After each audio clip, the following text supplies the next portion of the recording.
Hello, everybody. I want to talk about superstars and slugs. It's one of my favorite discussions because hiring and retaining the most talented and productive employees is central to an organization's productivity and profitability. In fact, finding the most talented and productive can be an adventure, and in this search for the best and the brightest, it seems that employees, in my opinion, have fallen into one of four categories. And finding the ones at the top are the ones that you want. First is the superstars. These are the most important and valuable members of the organization. They generate the ideas and actions that propel the organization forward. And I think they should be paid more, treated differently, and retained at all costs. There's much discussion about superstars because superstars are paid differently and treated differently. But they are. They bring in more to the organization. They have more consequences within the organization. And if you have people of this type of stature, these are the individuals that you absolutely and categorically need in an organization.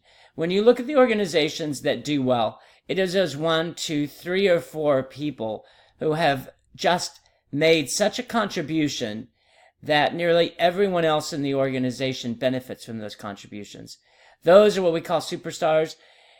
The worth of an organization is going to be determined by the number of superstars that they have in the organization. These are the people that you need. Second are the doers, also valuable people.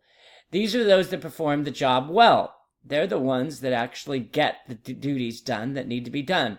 They do not generate outstanding ideas, or they're not naturally directed towards putting into account these fantastic ideas that no one's thought about. But they do put into action the thoughts and ideas of the superstars. They're like the handlers, the people who work next to the superstars to make sure that those grand ideas that the superstars create are implemented. They do the work, and that work's important for the organization. Third are the plotters. Now we get into the areas where these individuals really don't add much value to an organization. Plotters do in a way. These are the individuals who don't do just enough to complete their job. More effort is directed towards hiring plotters to do the routine types of tasks that we need.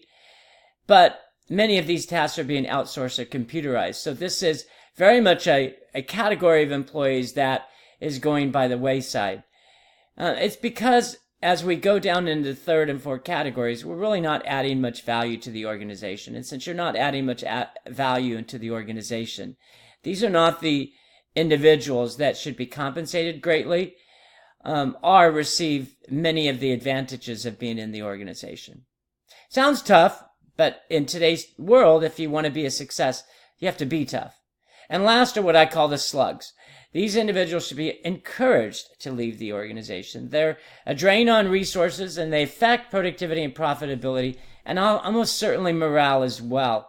Today's organizations just simply can't accept too many slugs anywhere in the organizations. It's the superstars that deserve the awards and accolades, and the doers are the individuals who also bring benefit to the organization. Ideas are great, as I often say, but something needs to be done about them. Plotters and slugs continue to affect the organization to a negative degree, and those employees should be encouraged to find work elsewhere. Again, it sounds harsh and insensitive, but the reality of today's marketplace requires that nearly every employee contribute to an organization, or everyone would suffer. Everybody my best, and good luck in finding the greatest superstars that you can.